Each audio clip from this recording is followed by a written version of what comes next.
తెలుగు అయ్యుండి మలయాళం ఇండస్ట్రీకి సెల్యూట్ అయితే కొట్టేస్తున్నా.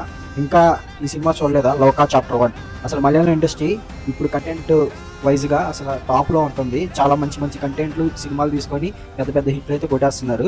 ఇప్పుడు ఈ సినిమా కూడా మన తెలుగు వాళ్ళు ఎందుకు ఇలా ట్రై చేయట్లేదు అర్థం కావట్లేదు. కానీ ఏం లేదు, ఇది చాలా సింపుల్ స్టోరీ. చిన్నప్పుడు మనకి చందమామ కథలు అలాంటి కథల్లో మనకు చెప్పేవాళ్ళు కదా, మామూలు కానీ మామూలు అమ్మలు. అలాంటి కథల్లో ఒక కథ తీసుకొని సింపుల్గా ఒక ప్రేమ్ బై ప్రేమ్ హాలీవుడ్ రేంజ్లో కలర్ గ్రేడింగ్ కానీ విజువల్స్ కానీ హాలీవుడ్ రేంజ్లో అయితే తీస్తారు. సినిమా కూడా చాలా అంటే చాలా బాగుంటుంది. చాలా సింపుల్ స్టోరీ, సింపుల్ ఎక్స్పెక్టేషన్స్తో వెళ్ళండి, హై ఎక్స్పెక్టేషన్స్తో అయితే బయటకు వస్తుంది. చాలా అంటే చాలా బాగుంటుంది. మలయాళం ఇండస్ట్రీలో పెద్ద పెద్ద హీరో క్యామియోస్ కూడా ఉంటాయి దీంట్లో. ఆ క్యామియోస్ కూడా పెట్టాలంటే కట్టర్ పర్ఫెక్ట్గా ఉండాలి, పర్ఫెక్ట్గా పెట్టారు. ఇది తర్వాత దీనికి చాలా సీక్వెల్స్ కూడా ఉన్నాయి. కానీ చాలా అంటే చాలా బాగుంటుంది. చూడకపోతే అనవసరం, ఒకసారి వెళ్ళి చూడండి. ఇలాంటి సినిమాలు చూడాలి. ఎట్లాంటి ప్రమోషన్స్ లేకుండా, ఎట్లాంటి హైప్ లేకుండా రిలీజ్ అయ్యింది. ఇప్పుడు ఇలాంటి సినిమాని మౌత్ రాక్ వల్ల అయితే హిట్ అయితే అయిపోద్ది. ఖచ్చితంగా ఒకసారి వెళ్ళి థియేటర్లో చూడండి. చాలా